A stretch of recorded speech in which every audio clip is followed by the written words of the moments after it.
So yeah, start lying down this morning. I mean, if it's not comfortable for you, you can sit, that's fine. But otherwise, lie on your back. Absolutely put something under your head if that feels better for your neck and shoulders. You can have your knees bent and your feet on the ground. So your feet are touching the earth. The soles of the feet touching the earth. If this is uncomfortable for your back, you can certainly stick a pillow underneath your knees.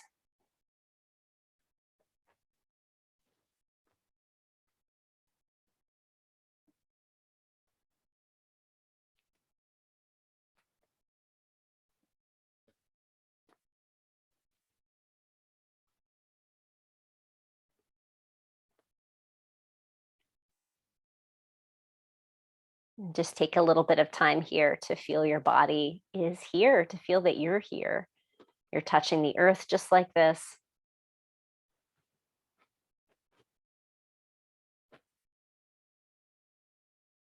The breath is happening just like this.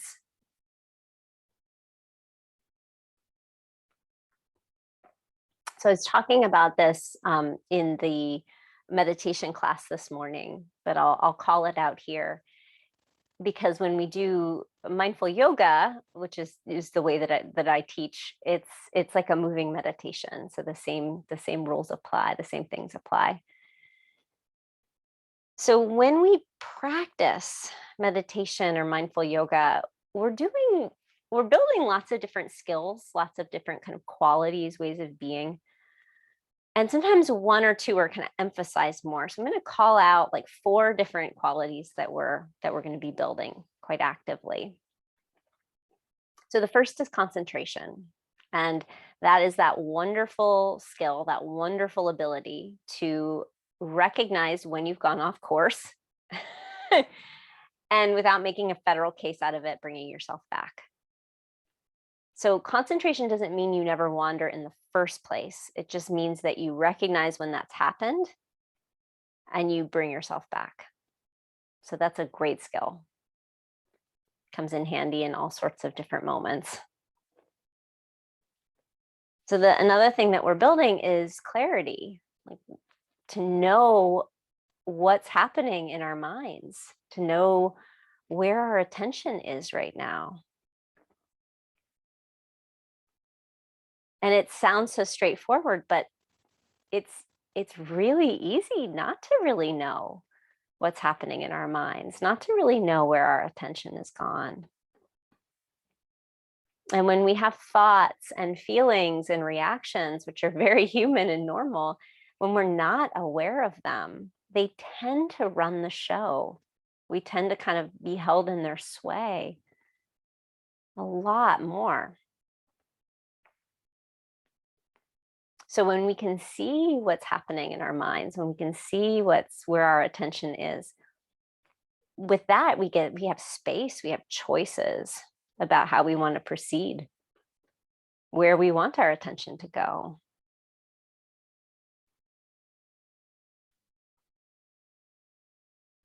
So clarity and equanimity. So equanimity is this state of balance, kind of an inner sense of balance, where we're developing the confidence to work with ourselves however we are on any given day. So however we're feeling, whatever kind of thoughts and emotions and moods are present, however the body is feeling stiff or injured, or any way that the body could possibly feel. We're developing this confidence to be able to, okay, work with this.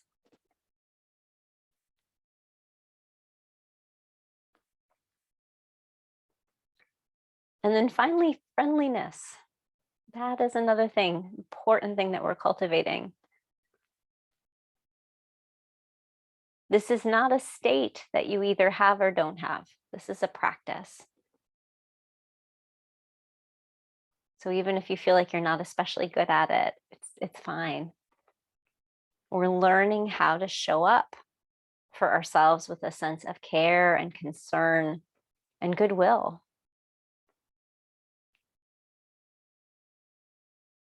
Keeping our minds, our bodies company and figuring out how to take care of ourselves.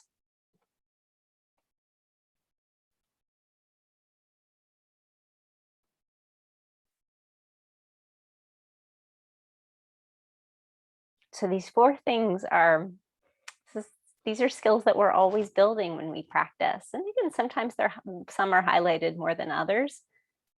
So concentration, clarity, equanimity, and friendliness. It's a good way to begin a Monday morning.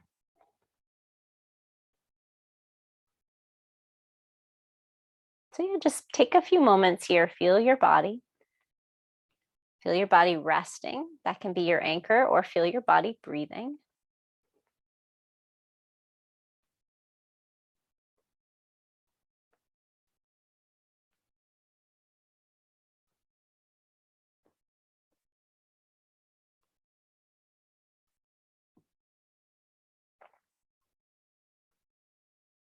So that's what's front and center. That's the kind of the aim for our attention.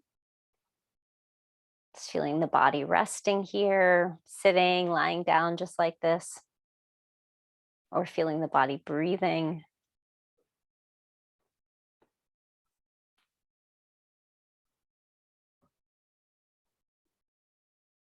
And then eventually at some point you're going to notice thoughts, especially this today, but also maybe sensations in the body, like other sensations in the body, or thoughts or moods or emotions.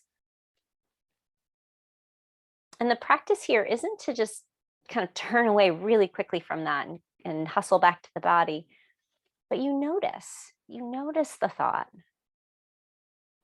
You notice the emotion. What is that? So you're just giving it some space and relaxing around the fact that it's there. It's just what's here right now. You could use some quick little mental noting, because that can be helpful, like, oh, planning or worrying.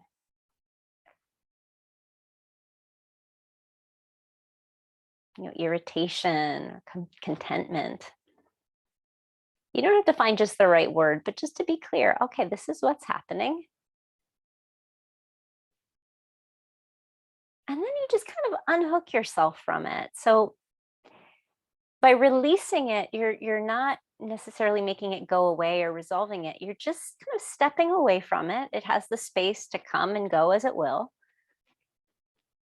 And you return to the feeling of the body resting here, the feeling of the body breathing.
All right. So we can practice this in lots of different places. It's a very portable practice. So we were doing it in relative stillness right there, maybe with the eyes closed even. We're going to keep doing this as we practice yoga too. So it's like a moving meditation. And the anchor will still be the body and still be the breath. Sometimes one part of the body, a certain aspect of the body. And then you'll notice, please do notice when a thought has arisen. And sometimes it's words, sometimes it's an image, sometimes it's a voice, but just noticing when something else kind of looms in the awareness, noticing it, noticing what it is, and then just returning back to the body. So we're getting to see in real time where the attention is going, and then bringing it back when we noticed it's wandered off, really gently, really gently. So this is how we're waking up kind of our mind, our attention, our awareness along with our bodies. So go ahead and lie down if you're not already lying down. And we'll begin to move here. And this might be easier for you in movement because you're doing something. So sometimes it's easier to pay attention. Sometimes it's harder. It doesn't really matter because the practice is the same. Your experience will change. The content of what's moving through the mind will change.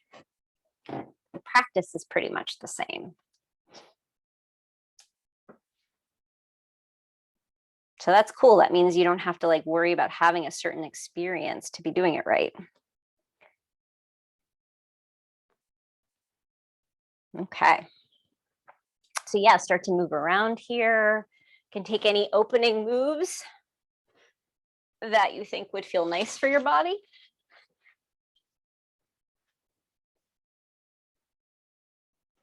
Just to get things moving.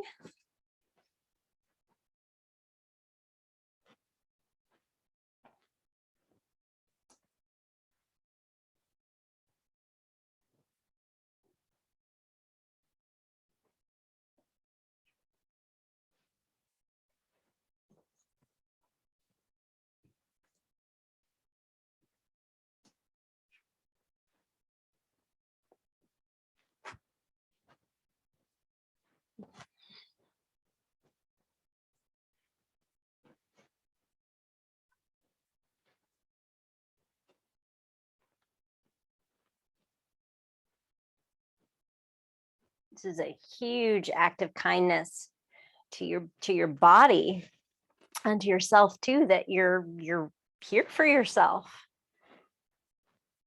You're working with your body, kind of giving yourself your full attention and coming back to that whenever you notice that's not happening. Because you're going to make the best, most compassionate decisions for yourself when you're really here.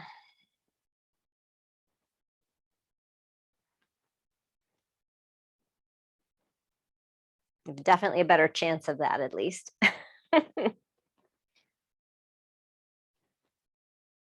Okay, so let's take some just gentle movement for the hips. So you can circle the knees away from each other, towards each other.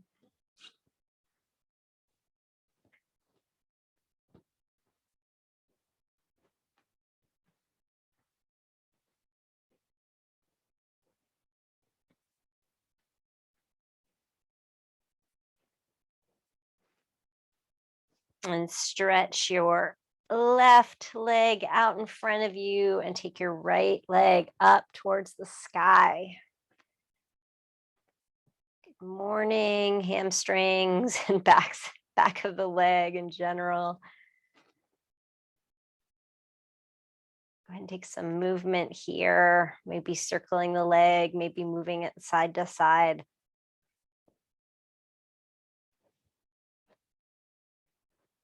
And just seeing what feels helpful in your body this morning in terms of getting things just moving. What feels welcome.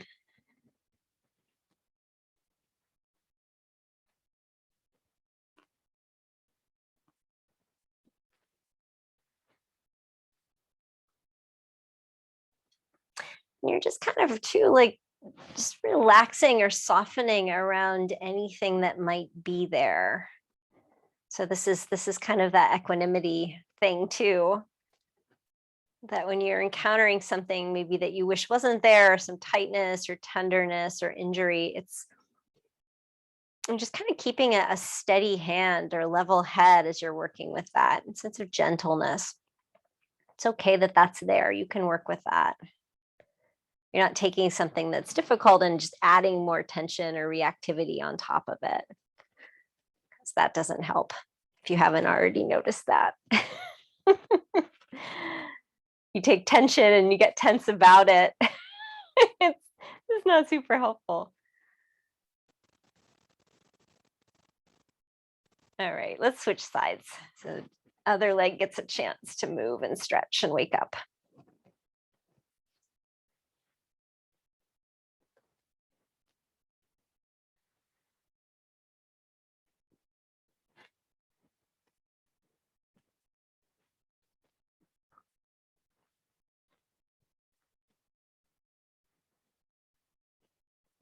And give props to a teacher, Jeff Warren, a meditation teacher up in Canada, who is kind of inspiring this call out to these 4 qualities in particular: concentration, clarity, equanimity, and kindness or friendliness. Doing some practices with him lately. It's my inspiration. Again, moving this leg around any way you wish.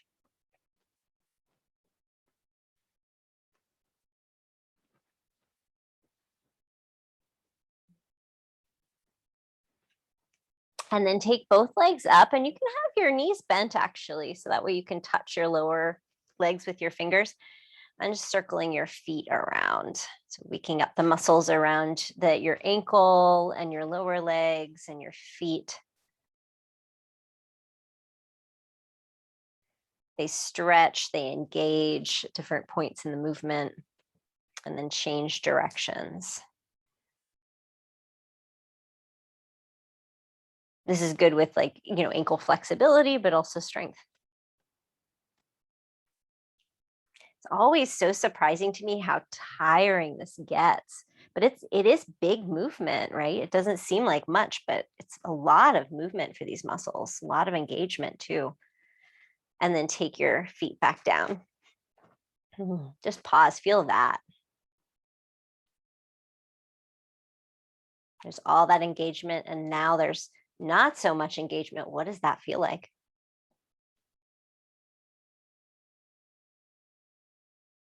Just another thing, what we're doing is take your feet a little wider apart, as wide as your mat. Let your knees fall into the midline one at a time, as we're waking up this ability to feel these, little random moments in the body. Sometimes there's really cool stuff happening.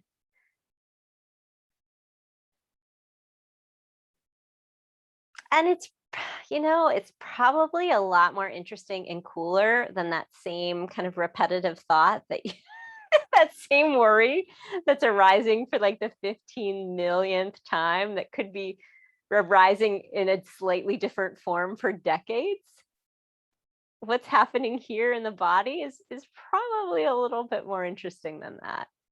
We all have those things. So it's not to diss it. It's just, where do we want to put our attention right now? What's onward leading?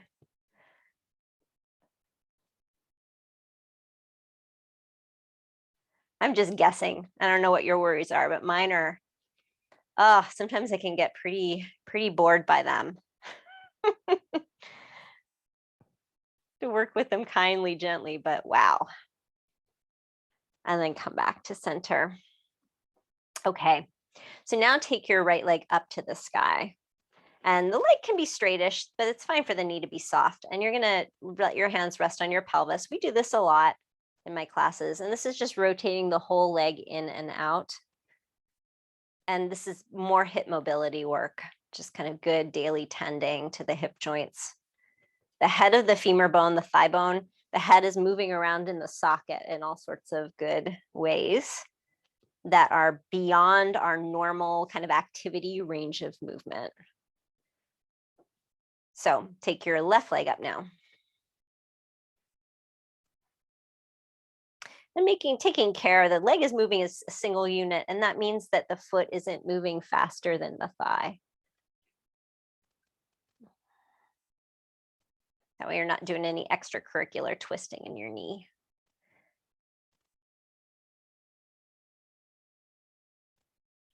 And then take your foot back down. Let's take the right ankle above the left knee for Suchi Randrasana, any version of this shape. that feels welcome in your body this morning. So you can have your foot down or up, holding the legs or not holding the legs. It all feels slightly different. It engages or stretches different muscles.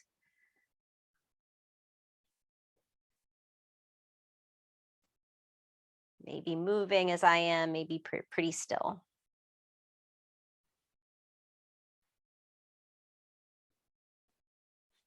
And then second side.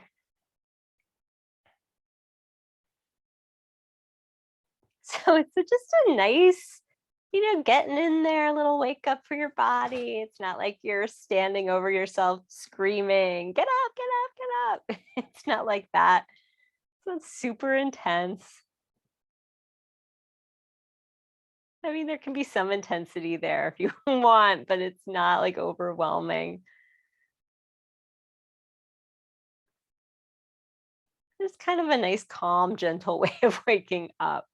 It's particularly how I like to start my day a little more myself. And then take your feet back down. So now bring your inner feet together. We're going to do more of that hip movement and flex your feet. And you're going to come, like, open the knees out to the sides, coming onto the pinky toe sides of the feet, and then bringing the knees back together. I like to rest my hands on my pelvis, my front pelvic bones here, just to make sure that the pelvis isn't like wiggling around to help with the movement. And since my feet are flexed, there's some gentle muscular engagement on the descent and the ascent. It's nice and smooth.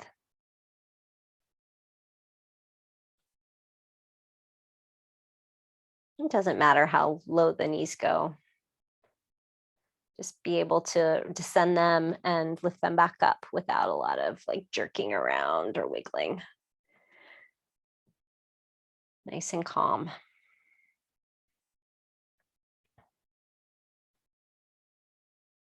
And then coming back to center. We'll do